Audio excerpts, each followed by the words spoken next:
Welcome to Food News Today. Now, do you have trouble finding low-fat foods that are satisfying? Today, we're going to take a look at some new research that may have the solution.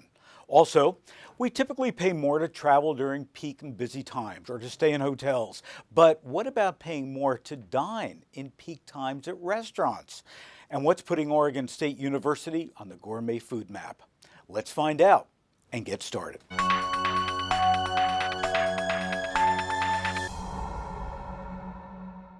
Do you have trouble sticking to a low-fat diet? Are low-fat foods just not filling you up? So what does fill you up? Is it creamier foods or higher calorie foods? Well, if you're not quite sure, latest research from the University of Sussex might have the answer. When it comes to making those low-fat foods more satisfying, it's actually the thickness that counts. When we eat, we experience two stages: satiation and satiety. Satiation is what makes you feel full while eating and what makes you stop. Whereas satiety refers to the effect of food and helps gauge when we want to eat again.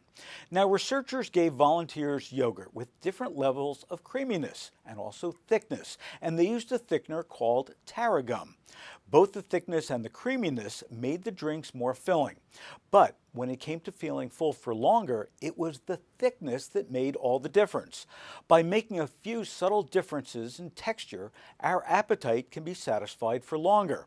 So remember, thickness for satiety. Airlines do it, hotels do it. In fact, most of the hospitality industry does it. Peak times equate to peak prices. But how do we feel about restaurants starting this trend? Taking the lead from many London restaurants, some restaurants in New York City are now considering charging more for diners during their busiest times. For restaurants, outgoing costs are the same whether you've got one guest or 100. So a solution could be having dinner at 8:30 on a Saturday evening will cost you more than dinner at 5 on a Monday evening. We want to know what you think, so we went to Facebook to find out. Tamara says, this is totally ridiculous.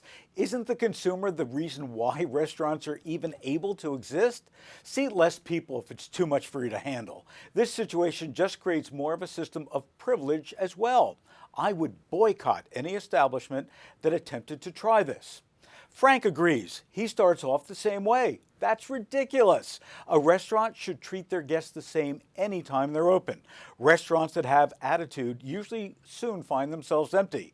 This is the hospitality business.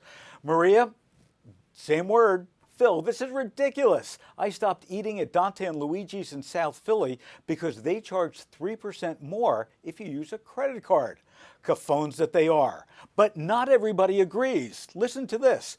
Becca says she'll have no problem with this. Everything else costs more during peak times: movies, theater, museums. Frank DeFalco adds he thinks it's a good idea in general. Personally, I wouldn't pay more because it's not important to me to eat at a busy time. I'm perfectly happy to eat at a time when the restaurant isn't that busy. Holly sums it up best. In a way, you already do pay more to dine during peak hours. There's the long waits, shoddy service, feeling rushed. My time is money.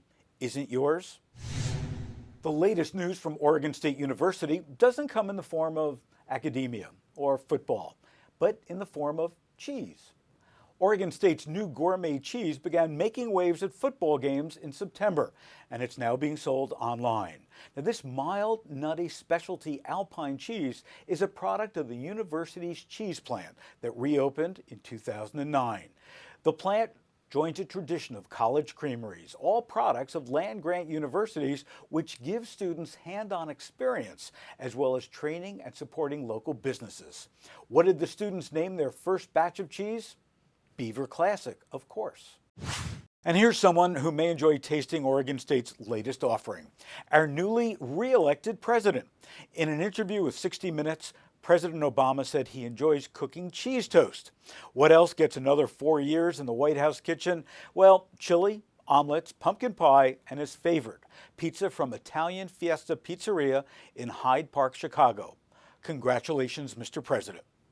That's all for this week's edition of Food News Today. Don't forget to check out our new website and send us a message on Facebook and Twitter. I'd love to hear from you. Food News Today is sponsored by ConAgra Foods, who shares with me the desire to provide the most current, interesting, and unbiased food news. Thanks for tuning in, and we'll see you next time.